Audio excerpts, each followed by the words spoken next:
we all have an I, and as I said, the we, you, they, and this is all up for exchange now because of the way we're working together on the planet as a critical mass consciousness.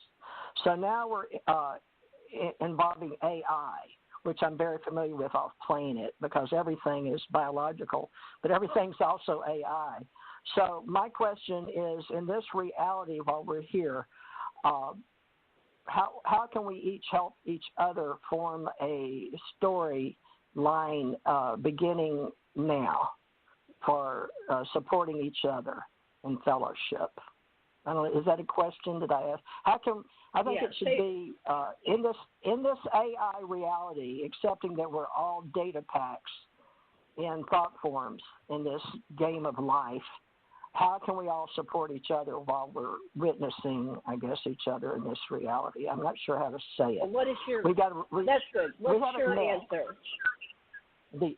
My answer is show up and understand that we're communicating in cyberspace to create community. So I'm doing my best to show up and communicate and create community. So that's my answer to my own during this time of AI. What can we do to support each other? Thank you. Excellent. Okay, thanks. I'm going to turn the mic on to Richard. Richard, your turn. Okay, that's a very, very interesting question, to say the least. And my take on it would be this. In order to come together to create a harmonic unity, we must, of course, form an alliance amongst all of ourselves that are present, those of us more pronounced or more out in the manner of speaking, making others aware around them of who they are and where they truly come from and where, in fact, they are, what their mission is here to accomplish. If we greet each other not simply in the physical body, mind, and heart, but in the supraconscious, Christ-conscious, or even, as we would say, complete spiritual core awareness, the core of each of our beings greets the core of each of all of the rest of the beings present, however they so term, understand, perceive, and outreach from their inner selves to the community or to form the community on earth. If we take it not purely from the human, but blend it with the awareness and an awakening and an ascension unto the core being of all those present here on the earth, then in turn there would be a harmonic unity of communication, not purely on the physical or verbal level, but also on the intuitive level, and also in an exchange of a core multidimensional being of light unto another core being, multidimensional being of light. And this harmonic focus would then in turn begin to terraform and reconstruct this entire environment and all the communities around the earth to become once again in harmonic resonance, which would in turn also fulfill the prophecy of the age of Aquarius. Wonderful. And that is my answer. That's good. Thank you so much. Awesome answer. Okay, so let me turn on Susan's mic. How do we create community? How do we support each other? You got to recognize your planetary identity, your universal identity, and your soul identity, which is your first point of inception and creation, whether it's this universe or an alternate one. Realize your true point of origin and your true soul group and everything, and realize the other races that you're trying to help or intervene on an ontological level. And always for the good. Mm-hmm. Anything else? We have about 30 seconds. Are you complete? No, that's it. Okay, thank you so much. Okay, Bruce. Oops, hold on. Sorry, Bruce. There we go. You have to click that just right. Okay, there you go. essentially, I mean, I am impressed with all of the comments being made here, and from Richard to Susan to TJ to Janet, and what I was trying to present is this concept that if there is going to be a human representation of the Messiah, just as many believe there was at the time Jesus was on earth, will the public believe that he is who he claims to be? That I doubt will happen. I suspect that if somebody were to claim he is the Messiah, you would have as much acceptance and dissent as you did 2,000 years ago. And I don't think that's going to be the solution to bringing people together. And I don't think that there is going to be a single savior that can change all of the problems that we have created for ourselves. We need to correct our own, clean up our own house before we begin to want others to clean up theirs. Excellent. Are you complete? Only that I want to say that for the sake of the information being presented, that as Susan said, that that she didn't think that Jesus actually existed, that he is more a myth. Well, that has been held by many people, and yet it's too bad that you didn't invite Tommy Sinisi on this show, because he claims to have lived at the time of Jesus and to have known Jesus personally. And so he could correct that misconception. Then you have the Gnostics, who didn't think that Jesus came in the flesh, but that he was mainly spirit, and the Christ spirit. And that's why the Catholic Church, the original church, tried to destroy the Gnostics. They get rid of that concept, but it has come back. It is resurrected in 1949 with the Gnostic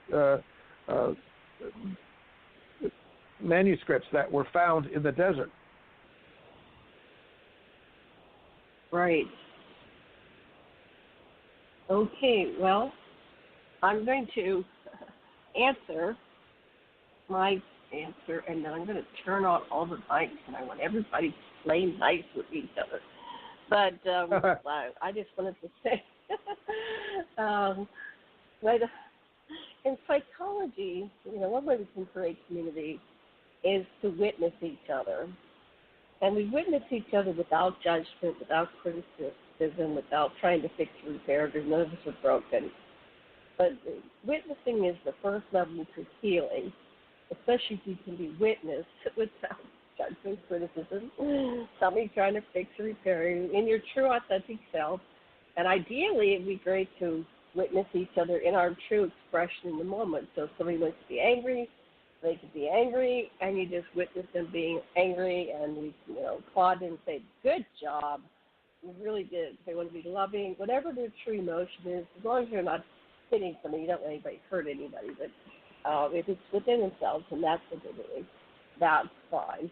And so what we've done in our communities here, we've had experiments in conscious community here on our property. My husband came here in 1979, and this has been like a little hippie community.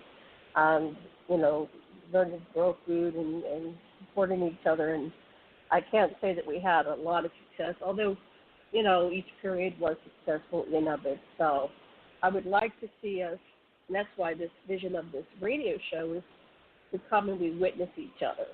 And I'd like to see each of us on this panel and others that we find and bring to the radio show that we do our timeline. And what I mean by our timeline is you take your story and you think, from your current now self, and you go back in time to 20 or 30 critical incidents in your life that kind of shaped you as to who you are today, and that you never forgot, like a dream you never forgot, and you write them down, 1 to 20, 1 to 30, how many you have, but no more than 30, and you give them a name, like the time my mother hit me, right? And what did that mean to be hit when you never been hit before? Or, something, the time I was taken on board the ship, whatever it is, it can be whatever it is. And then what I'd like to do in future shows is each person, we witness them in their 20 to 30 episodes, and we help them integrate, fill that out, and of course, no fixing, repairing, criticism, and then we do the next person. And so that's one of my concepts. So now we have 19 minutes left in the show, and there is somebody on hold, and I'm afraid to turn it on because the last time I got all these obscenities. But I'm going to turn on the mics of our panel members. I'm going to walk away from this for just a minute because I have to do something. And I invite everybody to just go free flow, and it's called popcorn. The one who has the most to share will probably emerge as soon as I walk away. And please be mindful, there's only 18 minutes left, and when you're done, say, I'm passing the mic. And then the next person speaks, and try not to cross-talk. I'll be back in just a minute. Take it away, panelists. Will you mute yourself, Janet? And we usually do this by time, so there's 4 of us, so that'd be 4 minutes each with a closeout for Janet at 2 minutes. So anybody got a timepiece? I don't, but she started, this used to be Friday nights with me for UFO Secret Space, so I don't know what it is now, but Susan, Bruce, and Richard have been invited, so I yield my time if somebody will keep up with 4 minutes each, whoever's got a timepiece. Next. Yeah, Theresa, I wanted to try to get a hold of you, and it's hard. Is there any other way I can get a hold of you? Because we had a really interesting conversation, and we were talking about the ontological basis of being an identity, and then we went on to something else. Oh, the F-16 that crashed in Michigan, and then you said it was caused by something else. Specifically, I was trying to get a hold of you. The question I had for you was, what do you know about the so-called bunker buster incident that happened in Maine, which was December 17th? A lot on both sides of the storyline, but can we do this offline? So you can get in touch with me as director at Oh, wait, let me give you UAP. Excuse me, I'm still old paradigm UFO. New paradigm, director at UAP.associates, and that is where they're combining all my Microsoft and Gmail and my personal domains of about 35 different domains with GoDaddy in cyberspace. So if you'll direct your email to me and you and I on phone, do you do Skype? Yeah, I do Skype. Perfect.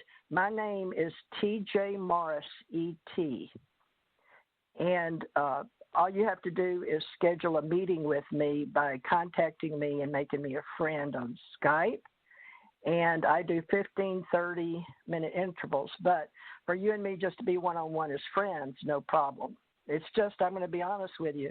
Once you cross my path, which apparently you've done, I'm a soul traveler, and I pretty much have already. I didn't hear you're cutting out. I'm sorry. Just Hello? so you know, I'm a soul. Okay, let's see. Hello? Can you hear me now?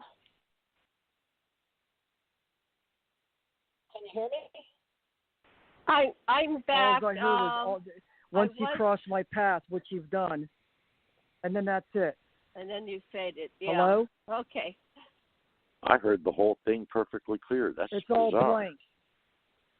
That's now bizarre we because can't I heard everything that TJ had to say. Okay, can you hear me now? This format isn't is kind of a little bit flawed. I'm thinking of taking this show to Zoom, and we could try that next week on a Zoom format. You don't have to show your face if you're shy. You can just